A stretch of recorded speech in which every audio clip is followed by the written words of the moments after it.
सोचिए, आपने एक स्विच दबाया और फौरन लाइट चल गई, है ना? ये एक ऐसा जादू है जो हम सब रोज देखते हैं, पर शायद ही कभी इसके बारे में सोचते हैं। तो चलिए, आज इसी पहेली को सुलझाते हैं और इसके पीछे के विज्ञान को समझते हैं। और यहीं पर कहानी में एक दिलचस्प मोड़ आता है। बात यह है कि जिस तेजी से लाइट जलती है ना, उसे जलाने वाले इलेक्ट्रॉन उतनी तेजी से चलते ही नहीं। असल में वो तो घोंगे की रफ्तार से चलते हैं। अब सवाल यह है कि ये कैसे हो सकता है? चलिए इस रहस्य की तह तक चलते हैं। ठीक है, तो इस पहेली को सुलझाने के लिए हमें पहले कुछ बेसिक चीजें समझनी होंगी। सबसे पहले ये समझते हैं कि आखिर ये इलेक्ट्रिक करंट होता क्या है। तो देखिए, करंट का मतलब किसी एक पार्टिकल की स्पीड नहीं है। इसका मतलब है कि एक तय समय में एक जगह से कुल कितना चार्ज, कितना फ्लो गुजर रहा है। इसे ऐसे समझिए जैसे कोई नदी बह रही हो। हम पानी की एक एक बूंद की स्पीड नहीं नापते हैं, है ना?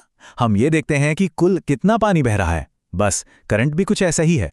और जब हम रोजमर्रा की चीजों की बात करते हैं, जैसे कि मेटल के तार, तो ये जो चार्ज का फ्लो है, ये असल में नेगेटिव चार्ज वाले इलेक्ट्रॉनों का फ्लो होता है। ये इलेक्ट्रॉन तार के अंदर मौजूद पॉजिटिव आयनों के बीच से अपना रास्ता बनाते हुए आगे बढ़ते हैं। लेकिन इन इलेक्ट्रॉनों का सफर इतना आसान भी नहीं है। मतलब ये कोई खुली सड़क नहीं है जिस पर वो दौड़ सकें। उनके रास्ते में एक रुकावट आती है, एक तरह का कह सकते हैं ट्रैफिक जाम। तो चलिए समझते हैं कि ये रुकावट आखिर है क्या। इसी रुकावट को हम कहते हैं प्रतिरोध या रेजिस्टेंस। ये एक तरह का घर्षण या फ्रिक्शन है जो इलेक्ट्रॉनों को महसूस होता है। और इसी से पता चलता है कि किसी मटेरियल से करंट को गुजारना कितना मुश्किल या आसान है। ओम का नियम V=IR इसी रिश्ते को समझाता है। इसको और अच्छे से समझने के लिए एक एनालॉजी लेते हैं। मान लीजिए कि कोई तार इलेक्ट्रॉनों के लिए एक लंबा सा गलियारा या हॉलवे है। अब इस हॉलवे का आकार और लंबाई ही ये तय करेगी कि इलेक्ट्रॉनों का सफर कितना मुश्किल होने वाला है। ये तो बहुत सीधी सी बात है ना? हॉलवे जितना लंबा होगा, सफर उतना ही लंबा और मुश्किल। ठीक वैसे ही तार जितना लंबा होता है, उसका प्रतिरोध उतना ही ज्यादा होता है। अगर तार की लंबाई डबल कर दी तो समझ लीजिए प्रतिरोध भी डबल हो गया, क्योंकि इलेक्ट्रॉनों को अब दोगुनी दूरी तय करनी है।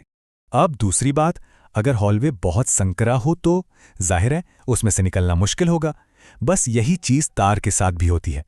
तार जितना पतला होगा, यानी उसका एरिया जितना कम होगा, इलेक्ट्रॉनों के लिए गुजरना उतना ही मुश्किल होगा।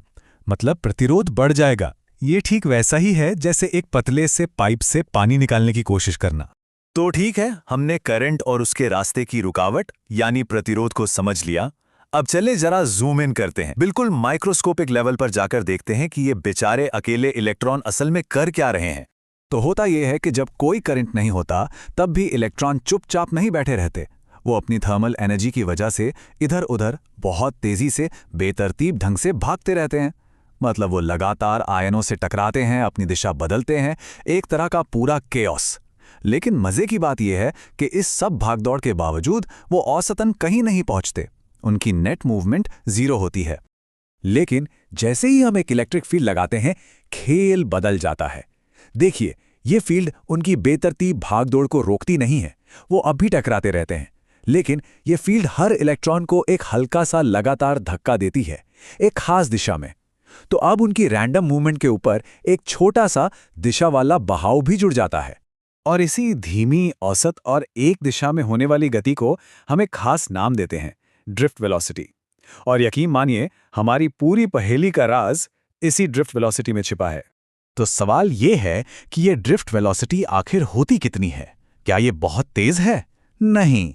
एक आम कॉपर के तार में जिसमें करंट बह रहा है, एक इलेक्ट्रॉन की ड्रिफ्ट वेलोसिटी होती है महज 1.1 मिलीमीटर प्रति सेकंड। जी हां, आपने सही सुना, एक सेकंड में सिर्फ 1 मिलीमीटर। ये तो एक घोंगे की चाल से भी धीमा है। और यहीं पर हमारी पहेली का सबसे बड़ा सुराग छिपा है। एक तरफ हमारे पास है इलेक्ट्रॉन की एक घोंगे वाली रफ्तार, और दूसरी तरफ है वो ताकत जो उसे धकेल रही है, यानी इलेक्ट्रिक फील्ड। और पता है ये इलेक्ट्रिक फील्ड किस स्पीड से फैलती है? लगभग प्रकाश की गति से। मतलब 3 लाख किलोमीटर प्रति सेकंड। यही है हमारी पहेली की चाबी। तो अब हम सारे टुकड़ों को एक साथ जोड़ने के लिए तैयार हैं। सवाल वही है, अगर इलेक्ट्रॉन इतना धीरे चल रहा है तो फिर स्विच दबाते ही लाइट तुरंत कैसे जल जाती है? जवाब इस एक लाइन में छिपा है। करंट शुरू होने के लिए यह जरूरी नहीं है कि स्विच के पास वाला इलेक्ट्रॉन चलकर बल्ब तक पहुंचे। असल में बात किसी एक इलेक्ट्रॉन के सफर की है ही नहीं।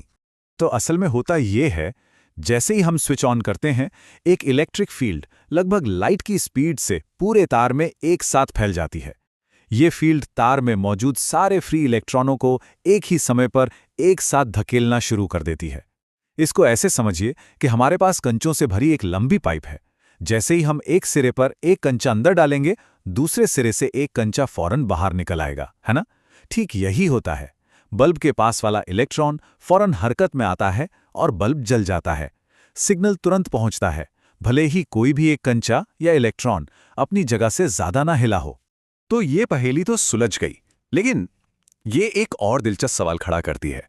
हमने बात की थी कि इलेक्ट्रॉनों के टकराने से प्रतिरोध यानी एक तरह का फ्रिक्शन पैदा होता है। तो सवाल यह है कि इस फ्रिक्शन से जो एनर्जी पैदा होती है वो आखिर जाती कहाँ है? सोचिएगा इसके बारे में।